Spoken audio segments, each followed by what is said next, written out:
Quartararo, surely Marc Marquez is going to be in the 45s in this session. His all-time lap record that he set here last year, a 1:45.801.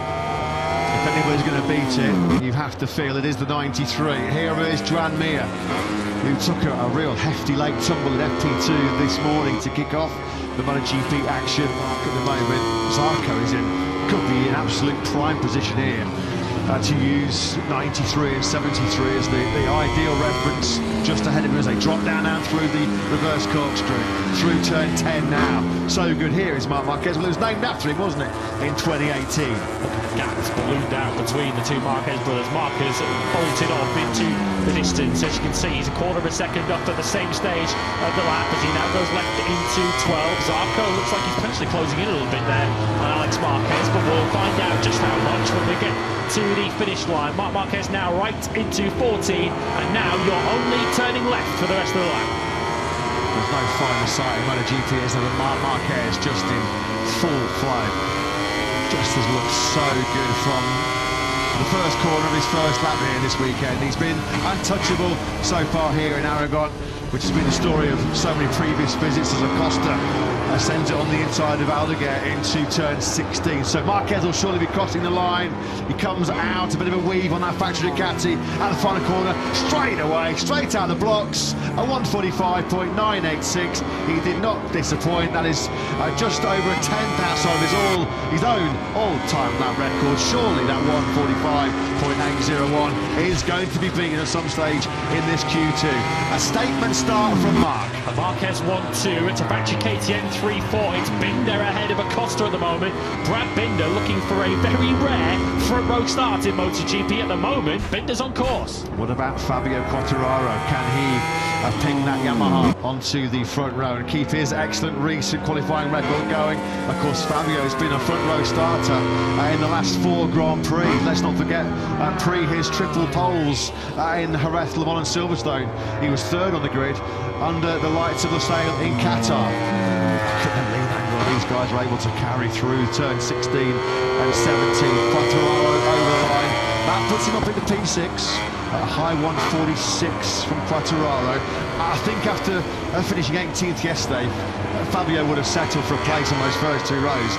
This will feel like a right result if he was able to keep himself inside that top 6. He would have bitten your hand off if he was offered that result at the end of qualifying. Marc Marquez has rolled off on this second lap, so it's Alex Marquez who's now leading the train, and he might be about to pinch pole away from Marc Marquez, although through that third sector, which includes the long turn 11 and the bus stop section through 12 to 15, he's given away a couple of tenths of a second now. So Alex Marquez a tenth adrift. Can he though join his brother in the 1:45s?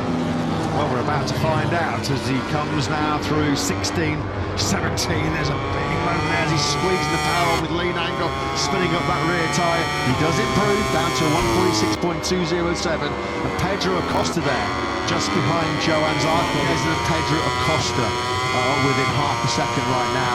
Marc Bagnaia all the way down in 11th. 47.166. This is down into the reverse corkscrew, down into turn 8. Whoa, dearie me. That looked like it was both feet off the foot pegs there at 1.4. Bagnaia got it all wrong, did he, going down the hill into 8. Not great when you're already suffering with a bit of a crisis of confidence on board that factory Ducati, is it, for Pecco Bagnaia? So that certainly explains in some part why he's down in 11th place, because he only did the 1 time lap. His second just went wrong in pretty dramatic fashion, as we saw right there, and Davide Tardozzi living is in no doubt to how he's feeling with that one. He's got one rider on pole at the moment, the other one in P11. Yeah, a big puffing out of the cheeks from Davide Tardozzi. At the moment, you see Bagnaia cut adrift by 1.1 seconds against this man. Once again, that Ducati misbehaving, and how much time has that cost Bagnaia? It's cost him a couple of tenths. I mean, normally Bagnaia's factory Ducati looks like it's glued to the road. This weekend, though, it's just looks so unstable. For a number of races now, Pecco Bagnaia you can see he's a rider that's just had the confidence drained out of him. Out of turn 15 he goes. Where is he going to go with this lap at the moment? It could be potential. I was going to say front row lap. He's going to be mighty close to it. Estimate at the moment P4. Can he get 16 and 17 bang on the money? 16 he was nailed on. 17 looks pretty good as well. And this might well be a front row lap here from Bagnaia.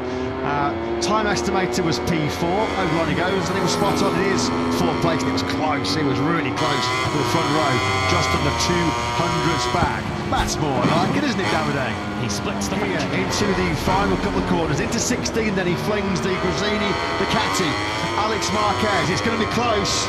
He's got to nail to absolute perfection this final corner. Over the line he goes. Alex Marquez is in pole.